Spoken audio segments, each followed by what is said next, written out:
창세기 35장 1절입니다. 1절부터 제가 몇 구절을 읽어드리겠습니다. 하나님이 야곱에게 이르시되 일어나 베델로 올라가서 거기 거하며 내가 내 형 에서의 낯을 피하여 도망하던 때에 내게 나타났던 하나님께 거기서 단을 쌓으라 하신지라. 야곱이 이에 자기 집 사람과 자기와 함께한 모든 자에게 이르되 너희 중에 이방 신상을 버리고 자신을 정결케 하고 의복을 바꾸라. 우리가 일어나 베델로 올라가자. 나의 환난 날에 내게 응답하시며 나의 가는 길에서 나와 함께 하신 하나님께 내가 거기서 단을 쌓으려 하노라 하매 그들이 자기 손에 있는 모든 이방 신상과 자기 귀에 있는 고리를 야곱에게 주는지라. 야곱이 그것들을 세겜 근처 상수리 나무 아래에 묻고 그들이 발행하였으나 하나님이 그 사면 고을들로 크게 두려워하게 하신 고로 야곱의 아들들을 추격하는 자가 없었더라. 야곱과 그와 함께한 모든 사람이 가나안 땅 루스 곧 베델에 이르고 7절은 같이 읽겠습니다. 그가 거기서 단을 쌓고 그곳을 엘 베델이라 불렀으니 이는 그 형의 낯을 피할 때에 하나님이 그에게 거기서 나타나셨습니다라.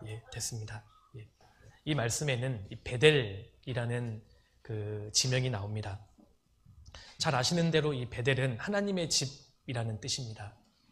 베델은 고대의 도시였는데 예루살렘으로부터 약 19km 정도 떨어져 있는 곳에 위치한 이 교통의 요충지이기도 했습니다. 원래 이 도시의 이름은 루스였는데 이 도시의 이름이 베델로 바뀌게 된 계기가 있습니다. 본문은 잠깐 잡아두시면 좋겠습니다. 창세기 28장입니다. 28장 10절부터 제가 읽겠습니다. 10절. 야곱이 브엘세바에서 떠나 하란으로 향하여 가더니 한 곳에 이르러는 해가 진지라. 거기서 유숙하려고 그곳에 한 돌을 취하여 베게 하고 거기 누워 자더니, 아마 잘 아시는 내용이실 거라고 생각합니다. 야곱은 형 에서의 장자권을 팥죽 한 그릇에 교묘하게 탈취합니다. 이것을 알게 된 그 형이 이제 이 야곱을 죽이려고 하니까 야곱이 형 에서의 낯을 피해서 외삼촌 라반의 집으로 도망가게 되죠. 도망가던 중에 그 황량한 광야에서 돌베개를 하나 취하고 이제 잠에 들려고 합니다. 짐승의 울음소리와 함께 잠을 청하는데 이때가 야곱의 인생에서 가장 처절하고 힘든 시기라고 할 수 있습니다. 그런데 그 꿈속에서 하나님이 직접 나타나시고 야곱을 축복하십니다. 이것이 바로 베델의 사건입니다. 12절. 꿈에 본즉 사닥다리가 땅 위에 섰는데 그 꼭대기가 하늘에 닿았고 또 본즉 하나님의 사자가 그 위에서 오르락 내리락 하고 또 본즉 여호와께서 그 위에 서서 가라사대 나는 여호와니 너희 조부 아브라함의 하나님이요 이삭의 하나님이라. 너 누운 땅을 내가 너와 내 자손에게 주리니. 재미있는 것은 이 12절, 13절 두 구절에 본즉이라는 단어가 3번 나옵니다. 의도적입니다. 12절에 꿈의 본즉, 그리고 또 중반에 또 본즉, 13절에 또 본즉 이렇게 3번이 나옵니다. 무엇을 의미할까요? 삼위일체 하나님이 계십니다. 사닥다리 위에 성부 하나님이 계셨고 사닥다리는 예수 그리스도를 상징합니다.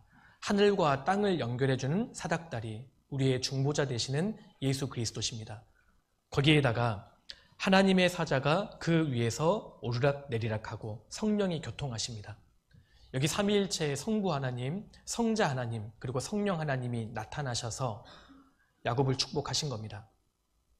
그런데 이것이 야곱뿐만 아니라 신약시대에 구원받은 모든 그리스도인들이 받은 축복이기도 합니다. 우리가 구원을 받을 때 성부 하나님, 성자 예수님, 성령 하나님께서 나타나셔서 역사해 주신 겁니다. 주 예수 그리스도의 은혜와 하나님의 사랑과 성령의 교통하심이 너희 모든 무리와 함께 있을지어다 라는 말씀대로 삼위의 하나님께서 나타나셔서 우리를 구원해 주셨고 또 우리를 축복해 주신 겁니다.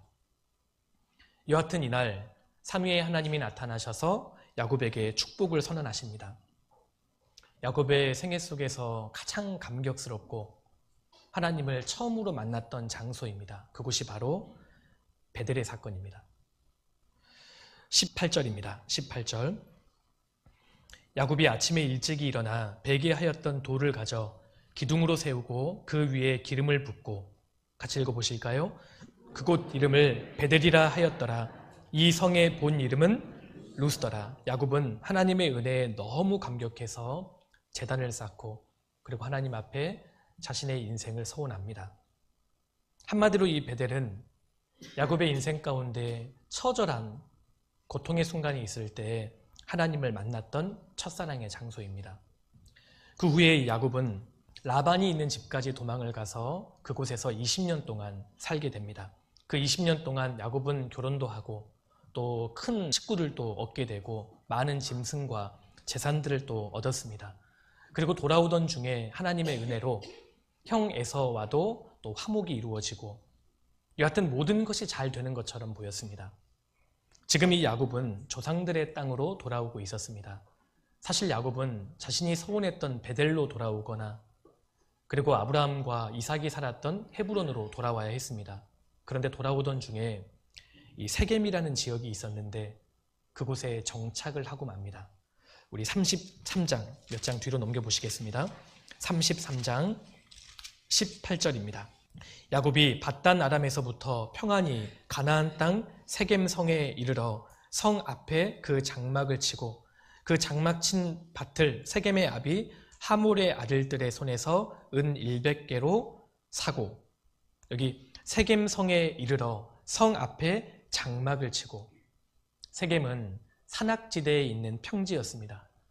그러니까 아주 살기 좋은 땅이었습니다. 거기에는 풀도 많고 물도 풍족했습니다. 그래서 야곱이 더 나아가지 않고 세겜 땅에 장막을 치고 돈을 주고 밭을 샀습니다. 거기에 거주하려고 하는, 머무르려고 하는 의지를 완전히 굳힌 겁니다. 세겜은 세상적으로는 조건이 아주 좋았지만 사실 너무 세속적인 땅이었습니다. 성경에서 세겜하면 세상을 상징하고 세속적인 삶을 상징하기도 합니다. 야곱이 거기에 정착해버린 겁니다. 이 모습은 세상과 죄악과 타협해버린 성도의 모습을 교훈합니다. 야곱이 이 세겜 땅에서 무려 10년 동안 머무릅니다. 창세기 34장은 아주 짧은 장이지만 사실 야곱이 세겜에서 머무른 10년을 내포하고 있습니다. 그런데 그 10년의 끝에 아주 비극적인 큰 사건이 발생하고 말죠. 바로 야곱의 외동딸 디나가 세겜의 젊은 족장에 의해서 강간을 당하고 맙니다. 그리고 그 소식을 전해들은 야곱의 아들들이 분노하면서 몰래 들어가서 세겜의 모든 남자들을 몰살시켜버립니다. 34장 25절.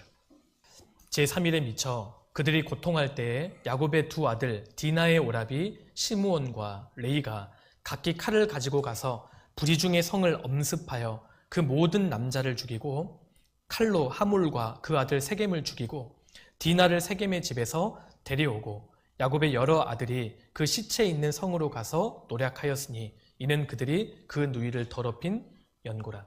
피해 복수극이 벌어진 겁니다. 이처럼 야곱은 세겜에서 아주 비극적인 사건을 경험합니다. 우리가 특별히 여기에서 배울 수 있는 교훈은 야곱이 세겜에 머물러 있는 동안 창세기 34장 안에서는 하나님이라는 단어가 한 번도 등장하지 않는다는 겁니다. 하나님 없이 산 겁니다. 야곱은 10년 동안 하나님과 전혀 상관없는 타협된 삶을 살았다는 것을 알 수 있습니다. 그 결과 자기 땅은 강간을 당했고 그의 아들들은 살인자와 약탈자가 되었습니다. 근데 그뿐만이 아니었습니다. 시원하게 복수는 했는데 문제는 걷잡을 수 없이 커져버렸습니다. 세겜 부족과 동맹을 맺은 주변에 있는 많은 부족들이 이제 야곱 일가를 향해서 복수의 칼을 갈기 시작한 겁니다. 이제 야곱의 집은 완전히 멸망을 당하게 되는 그런 위기에 처하게 되죠. 30절입니다. 야곱이 시므온과 레이에게 이르되 너희가 내게 화를 끼쳐 나로 이 땅 사람 곧 가나안 족속과 브리스 족속에게 냄새를 내게 하였도다. 나는 수가 적은즉 그들이 모여 나를 치고 나를 죽이리니 그리하면 나와 내 집이 멸망하리라. 아주 큰 위기에 처한 겁니다. 이것이 야곱의 말인데 여기에서도 역시 하나님에 대한 언급이 전혀 없습니다. 이것이 하나님을 떠난 야곱의 모습이고 또 혹 우리의 모습일 수도 있습니다. 우리가 하나님을 떠나버렸을 때 내 말과 행동에서 하나님이라는 단어가 점점 사라지고 결국 하나님의 보호와 인도하심을 받지 못하고 그 결과 인생의 큰 위기와 고난 가운데 처할 수 있는 겁니다. 이것이 세겜에서 야곱이 경험한 비극적인 사건입니다. 그런데 그 큰 위기 앞에 직면해 있는 야곱에게 다시 우리 하나님이 등장하십니다. 30년 전에 야곱이 에서의 낯을 피해서 광야로 도망가던 그 위기의 순간에 하나님이 나타나셨습니다. 그것이 베델의 사건입니다. 이제 세겜에서 더 큰 위기에 처한 야곱에게 하나님께서 나타나십니다. 이것이 엘 베델의 사건입니다. 본문 35장입니다. 35장 1절입니다. 1절. 하나님이 야곱에게 이르시되 일어나 베델로 올라가서 거기 거하며 내가 내 형 에서의 낯을 피하여 도망하던 때에 내게 나타났던 하나님께 거기서 단을 쌓으라 하신지라. 일어나 베델로 올라가서. 이 말씀을 들을 때 야곱의 심정이 어떠했을까요? 한편으로 얼마나 위로가 됐겠습니까? 우리는 항상 문제를 저지르지만 그 문제를 해결할 수 있는 능력은 없습니다. 그런데 해결은 언제나 하나님이 하십니다. 하나님께서 개입하셔서 야곱에게 해결책을 제시하시죠. 먼저 야곱에게 이렇게 말씀하셨습니다. 일어나라는 말은 지금 야곱이 주저앉아 있다는 뜻입니다. 야곱은 큰 위기 속에서 두려움과 좌절에 사로잡혀서 지금 완전히 낙심해 있었습니다. 마귀는 우리의 믿음을 죽이고 더 나아가서는 우리를 죽이려고 합니다. 지금 낭망에 있는 이 야곱의 모습을 볼 수 있습니다. 지금도 세겜에 머물면서 하나님을 떠난 채 큰 위기와 고난 가운데에서 완전히 주저앉아서 낙심해 있는 야곱과 같은 성도들에게 하나님께서 동일하게 말씀하십니다. 일어나라. 그리고 하나님께서 이어서 말씀하십니다. 베델로 올라가라. 앞에서 살펴본 대로 베델은 야곱이 처음 하나님을 만났던 곳이고 주님을 향한 처음 사랑을 가졌던 곳이 바로 베델입니다. 하나님 말씀하십니다. 베델로 다시 돌아와라. 그리고 그곳에서 단을 쌓아라. 베델에 올라와서 하나님과의 관계를 회복하라는 겁니다. 하나님께서 구체적으로 말씀하시죠. 내가 내 형 에서의 낯을 피하여 도망하던 때에 내게 나타났던 하나님께 거기서 단을 쌓아라. 무슨 뜻이죠? 30년 전에 야곱이 베델에서 그 감격 속에서 하나님을 사랑해서 그 베개로 단을 쌓았던 그 모든 과정을 하나님은 단 한순간도 잊지 않고 계셨습니다. 마찬가지로 하나님은 우리와의 그 뜨거웠던 추억을 잊지 않고 계십니다. 우리가 다 잊어버렸던 그것을 하나님은 지금도 기억하고 계십니다. 베델로 올라오라는 야곱에게 하셨던 이 말씀을 신약에서의 동일한 말씀으로 찾는다면 처음 사랑을 가지라. 이 말로 한번 표현해 볼 수 있을 겁니다. 요한계시록 2장을 넘겨보시겠습니다. 계시록 2장입니다. 4절입니다. 4절. 그러나 너를 책망할 것이 있나니 너의 처음 사랑을 버렸느니라. 5절은 제가 읽겠습니다. 그러므로 어디서 떨어진 것을 생각하고 회개하여 처음 행위를 가지라. 만일 그리하지 아니하고 회개치 아니하면 내가 내게 임하여 내 촛대를 그 자리에서 옮기리라. 주님께서는 계시록 2장에서 에베소 교회의 잘못을 지적하고 계십니다. 아시는 대로 에베소 교회는 아주 훌륭한 교회였습니다. 주님을 향한 행위와 인내와 수고를 가지고 있었고 악한 자들을 용납하지 않는 단호함과 지혜를 가진 교회가 에베소 교회였습니다. 그리고 로마의 핍박에도 물러서지 않고 그들은 견뎠고 게으르지 않았습니다. 이렇게 장점이 많은 훌륭한 에베소 교회에게 한 가지의 치명적인 문제가 있었다는 겁니다. 이 문제가 얼마나 치명적이었는가 하면 이거 하나 때문에 주님께서 촛대를 옮길 것이다. 이렇게까지 경고하십니다. 너의 처음 사랑을 버렸느니라. 이 구절을 영어 성경으로 보면 현재 완료형입니다. 그러니까 너희는 서서히 첫사랑을 버려왔다. 지금까지 그 뜨거웠던 첫사랑을 서서히 버려왔다. 그런 뜻입니다.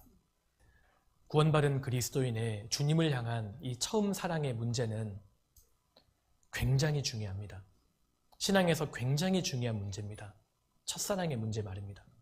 베델은 하나님의 집이라는 뜻이고 엘 베델은 베델의 하나님이라는 뜻입니다. 이중으로 강조되어 있는 겁니다. 베델에 계시는 하나님이란 뜻입니다. 엘 베델, 베델에 계시는 하나님. 30년 전에 야곱은 하나님을 가장 사랑했습니다. 베델에서 하나님을 처음 만났고 하나님을 뜨겁게 사랑했습니다. 그런데 30년이 지난 오늘, 세월이 지나면서 야곱의 그 첫사랑이 다 식어버렸습니다.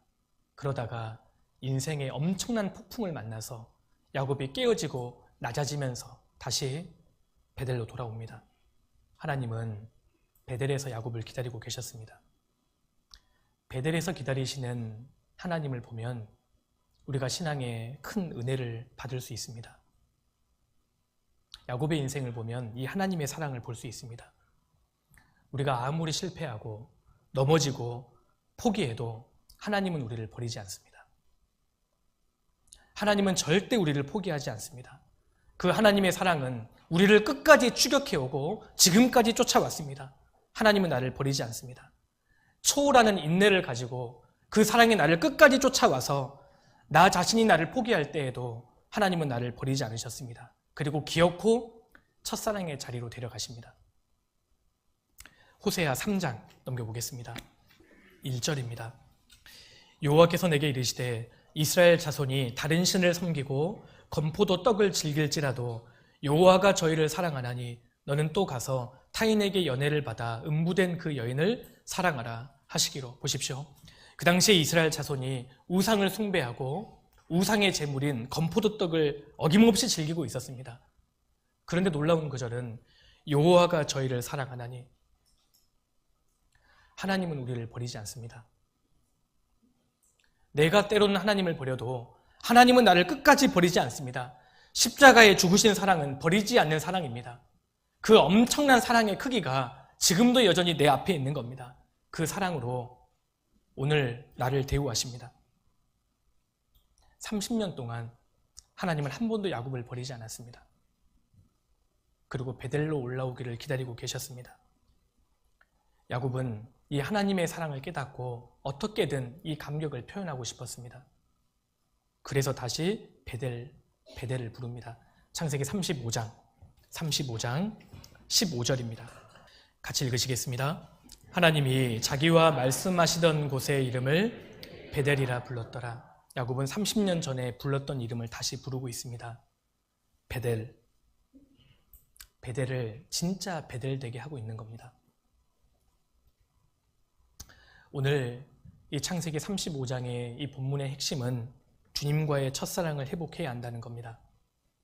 하나님은 우리가 가장 뜨겁게 하나님을 사랑했던 그 첫사랑의 장소에서 지금도 기다리고 계십니다.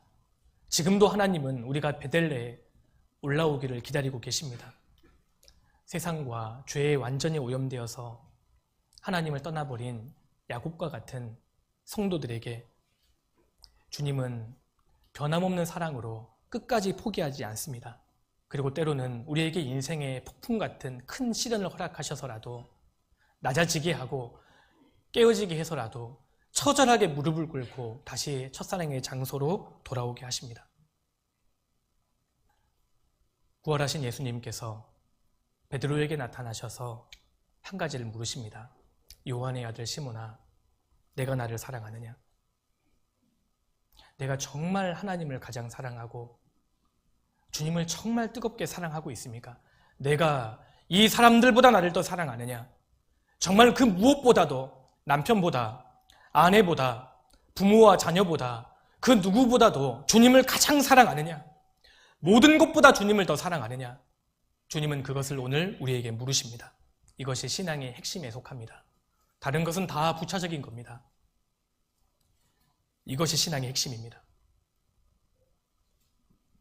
우리 중에 이 처음 사랑을 회복해야 하는 많은 분들이 계실 수 있다고 생각합니다. 오늘 또 주님은 우리에게 베델로 올라오라고 말씀하십니다.